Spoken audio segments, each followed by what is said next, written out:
Salut à tous, j'espère que vous allez bien. On se retrouve pour une nouvelle vidéo et il s'agit du Sugar Books Club, donc mon club de lecture comme vous le savez.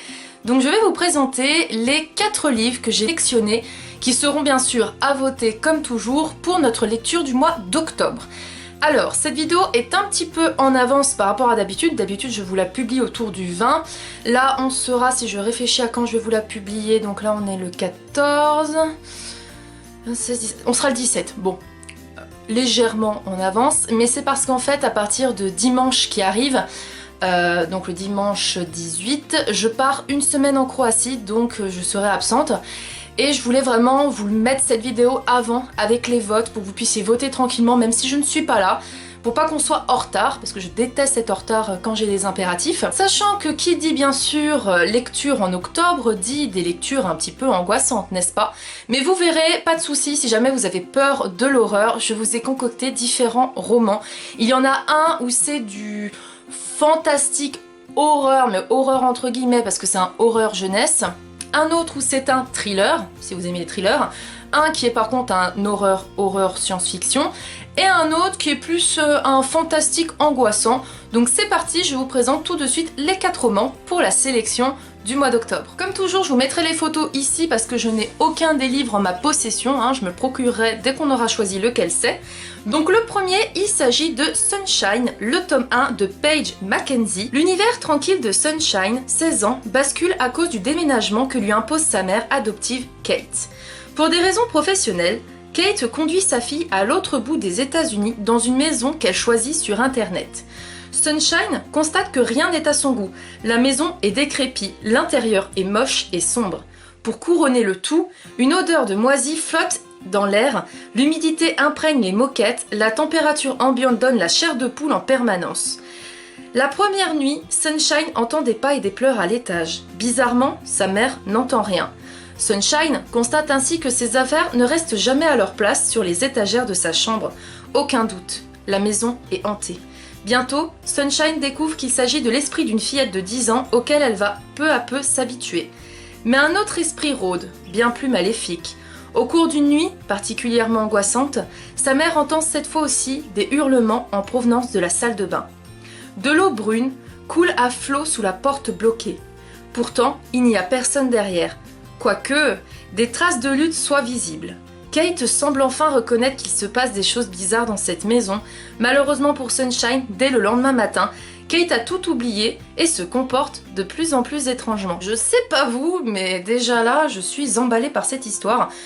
Déjà une maison hantée, en plus de ça, la mère de Sunshine qui se comporte bizarrement, est-ce qu'elle est possédée? Qu'est-ce qui s'est passé? On peut se poser plein de questions. Donc il m'a l'air pas mal du tout, et je passe maintenant au second livre. Il s'agit de Les enfants de Peakwood de Rod Marty, et je vous lis tout de suite son résumé. Quels sont ces étranges maux qui affligent les habitants de Peakwood, petite ville du Montana? D'où viennent les blessures qui apparaissent sur le corps de certains de ses habitants? Pourquoi d'autres commencent-ils à agir étrangement? Seul Shayton, le médecin de la ville, et son père, vieux chaman au savoir ancestral, savent reconnaître les signes. Le bouleversement qui approche. Quelque chose en lien avec un accident qui n'aurait jamais dû avoir lieu 10 ans plus tôt. Un secret dont ils ont juré de ne jamais reparler. Félicitations, la mort vous offre une seconde chance. Séquestré ou La cabane de l'enfer, il a 2 noms différents, mais on va l'appeler Séquestré, de Chevy Stevens. Donc il s'agit d'un thriller. Ce dimanche-là, Annie, agent immobilier de 32 ans, avait prévu de vendre une maison grâce à une journée porte ouverte. Mais son dernier client, un homme qui prétend s'appeler David, l'a fait monter de force dans sa camionnette. Annie vient d'être enlevée. Son ravisseur l'emmène au cœur de la forêt et l'emprisonne dans une cabane. Son calvaire va commencer. Je suis désolée, mais dès que j'entends le mot forêt, séquestration, je suis obligée de craquer, de vouloir lire ce roman. On passe maintenant au dernier livre que je vous présente. Il s'agit de Bird Box de Josh Malerman, et celui-ci est en grand format et en format poche pour information. Mallory élève ses enfants de la seule façon possible, barricadés chez eux. Dehors, il y a un danger terrible, sans nom. S'ils s'aventurent à l'extérieur, ce sera les yeux bandés pour qu'ils restent en vie. S'ils ôtent leur bandeau, ils se donneront la mort avec une violence inouïe. Mallory a 2 solutions. Rester caché avec ses enfants, isolé, ou bien entamer un terrifiant périple jusqu'au fleuve dans une tentative désespérée, presque vaine, pour rejoindre une hypothétique colonie de survivants. La maison est calme, Les portes sont verrouillées, les rideaux sont tirés, les matelas cloués aux fenêtres. Les enfants dorment dans la chambre de l'autre côté du couloir, mais bientôt, elle devra les réveiller et leur bander les yeux. Aujourd'hui, ils doivent quitter la maison et jouer le tout pour le tout. Ce roman me fait super envie.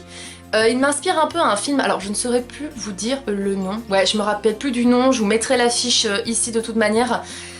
C'est un film où on a les habitants qui ne peuvent pas sortir de chez eux, ou s'ils sortent de chez eux, il ne faut pas qu'ils soient trop nombreux parce que sinon c'est la nature qui les tue en fait.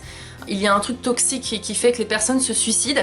Et ça me fait super penser à ce livre en fait. Même si là on nous parle pas d'être en groupe ou quoi que ce soit, on nous dit juste qu'il ne faut pas avoir les yeux libres, hein, qu'il faut les bander pour ne pas se donner la mort. Mais il me fait vraiment penser à ce film et j'avais beaucoup aimé ce film justement. Cette vidéo est maintenant terminée, j'espère qu'elle vous aura plu. Comme toujours, vous trouverez en barre d'infos le lien vers le sondage pour pouvoir voter le livre que vous souhaitez qu'on lise. Sachant que comme toujours, vous pouvez très bien voter pour les 4, hein. Il n'y a aucun souci, un ou plusieurs votes, c'est comme vous voulez.